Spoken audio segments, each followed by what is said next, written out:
Welcome to the deep dive. Today we're tackling something really at the edge, where cutting-edge technology meets, well, timeless principles. We're talking about Islamic bioethics and brain chip implants, specifically for boosting exam performance. Yeah, it's a fascinating intersection, and we'll be drawing heavily on the article Islamic Perspectives on Brain Chips for Examinations to guide our discussion. Exactly. So for everyone listening, the mission today is basically to get a handle on the Islamic viewpoint regarding this emerging tech.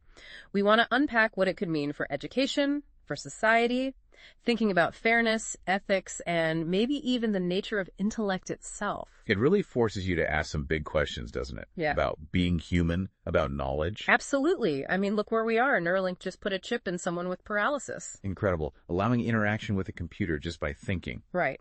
And the article points out this same kind of tech could, theoretically, be used by healthy people to enhance, say, memory or focus for exams. Which brings us right to the core issue the article tackles. Precisely. Is using these chips to, get ahead in exams, is that a game changer? Or is it maybe a step too far, ethically speaking, from an Islamic standpoint? Okay, let's dive in. Maybe start with how Islam views intellect.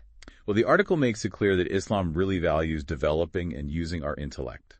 For good things, there are Quranic verses mentioned that emphasize reason, understanding. It is in our minds productively. Exactly. But it's not just about having intellect. There's this really important concept called hifz al-aql. Preservation of intellect. I saw that in the article. It's one of the higher objectives of Sharia law, right? That's it. It's about actively protecting and nurturing our cognitive abilities. So it's not just using your brain, but really exercising it. Okay. So the concern mentioned is that relying on a chip might, make us lazy intellectually, like we start actively cultivating our own minds. That's a key worry highlighted, yes. The article contrasts human intellect with its empathy, its moral compass with AI, which, currently lacks that depth. Right. AI doesn't feel or make moral judgments in the same way. The article mentions this potential for intellectual laziness. Kind of like how some people worry about AI writing tools maybe weakening our own writing skills over time. It's a similar kind of concern. And this ties into the Islamic concept of shukr, gratitude. Gratitude for the gift of intellect isn't passive. It's shown by using and developing it. So leaning too heavily on a chip could be seen as almost neglecting that gift. Potentially, yeah. Neglecting the responsibility to cultivate it. The article notes how often the Quran calls for using intellect akala, appearing dozens of times, the question, do you think, repeated. It's a strong emphasis. A clear call to engage our minds, and it sets up a contrast between intellect, akal, and ignorance, yal. And interestingly, preserving intellect, according to the article, also means protecting it from harmful influences. Things like alcohol or drugs are mentioned because they cloud judgment. Okay, which naturally leads to the next question the article raises. Could these brain chips, especially now, have unintended side effects? Could they potentially mess with our moral reasoning or have weird long-term impacts on personality? That's a huge unknown. And it brings up this tricky question of control. The article asks, if you don't fully control the chip, is it like being intoxicated? An external influence. But if you do control it, are you then fully responsible for thoughts or actions shaped by it? This touches on the Islamic idea of qasd intention. Right. Intention is key. And then there's the legal side. If a chip somehow impaired someone's intellect, or their understanding, the article suggests it could affect their legal accountability, their mukallaf status. Yeah, like whether they're considered fully responsible in the eyes of Islamic law. It gets complicated if an external factor, like a chip managed by someone else, influences behavior. Who's responsible then? Definitely a complex issue. Okay, so we've got the value and preservation of intellect. What about the principle of looking at consequences? Mura al-ma'alat, I think the article called it. Yes, mura al-ma'alat. Yeah. Consideration of consequences. It's a fundamental idea in Islamic jurisprudence. Basically, you need to think beyond the immediate effects. So, look at the long-term ripple effects of an action. Exactly. Applied to brain chips, it means we can't just focus on acing the next exam. We have to really weigh the potential long-term impact on our intellect, our creativity, our moral agency. The article seems to argue these potential impacts need serious thought before we'd even consider widespread use. Definitely. It calls for careful consideration, especially regarding how it aligns with preserving intellect and core Islamic values. Makes sense. Now, another big ethical point the article brings up is this idea that in Islam, the ends don't justify the means. This is crucial. Parents obviously want their kids to succeed, right? That's natural. But the article is quite firm. Even with a good goal like educational success, using unethical methods isn't okay. And it backs this up. Oh, yeah. There's a hadith mentioned about good manners being the best gift, highlighting moral development alongside academics, and Quranic verses against unjust practices. Like taking what isn't rightfully yours, even if you think it's for a good reason. Precisely. And other hadith too, one strongly condemning deceit, whoever deceives us is not one of us.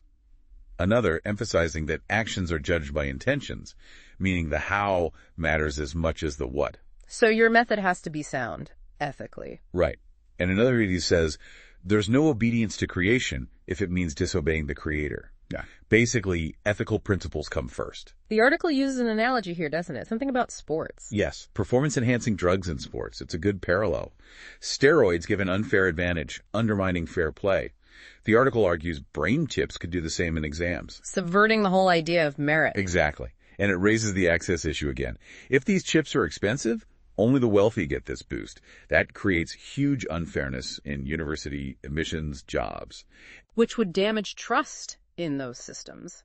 The article connects this to Islamic values like amana, trustworthiness, al justice, ikhlas, sincerity, and mujahada, striving, making a genuine effort. Islam emphasizes the journey, the ethical struggle, not just the outcome. There's dignity in the effort itself. Like the article's example of saving for Hajj, even if you can't go, or memorizing the Quran through hard work. That effort has value. Just downloading knowledge via a chip wouldn't carry the same spiritual or personal weight as years of dedicated study. Allah rewards the sincere striving, the intention. Okay, shifting gears slightly, the article talks about tagir called Allah, tampering with God's creation. Right. The basic Islamic view, as explained, is that our bodies are a trust from Allah. Modifying them just for vanity, like cosmetic surgery without medical need, is generally forbidden. So the argument is that putting a chip in a healthy person just for enhancement, not to fix a problem, might fall under this. It's changing creation, not healing. That's the concern raised, yes. Yeah. It's augmentation, not therapy. And it gets trickier with children, right? Parental consent versus the child's autonomy. Very tricky. The article stresses the need for real informed consent and respecting the child's developing autonomy. And since kids aren't considered mukallaf fully accountable before puberty, the suggestion is maybe non-medical implants shouldn't happen before then? That seems to be the implication, yes. To protect their autonomy and avoid irreversible changes before they can truly consent. Okay. Another major concern, widening social inequality. Mafsada, causing harm. Yes, and the principle la darar wa la dirar, avoiding harm, takes precedence over seeking benefits. The worry is the high cost. Making it a tool for the rich, basically. That's the fear, that it would just deepen the divide between the has and have-nots, creating a more unjust educational system. Which clashes with Islamic ideals of social justice. Absolutely.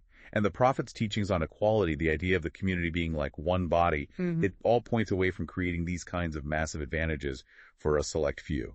And it's not just about money. The article suggests it could change what we value in education, right? Less focus on genuine learning, more on getting the tech advantage. Potentially, yeah.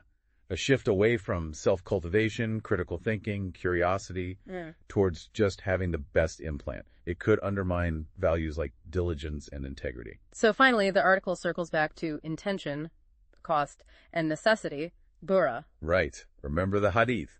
Actions are judged by intentions. So using a chip for an unfair advantage, likely viewed very differently from using one to, say, overcome a real cognitive impairment. The latter might align more with compassion, with hifz al-siha, safeguarding health. Exactly. And the principle of darura, necessity, suggests interventions should be genuinely essential for life or health.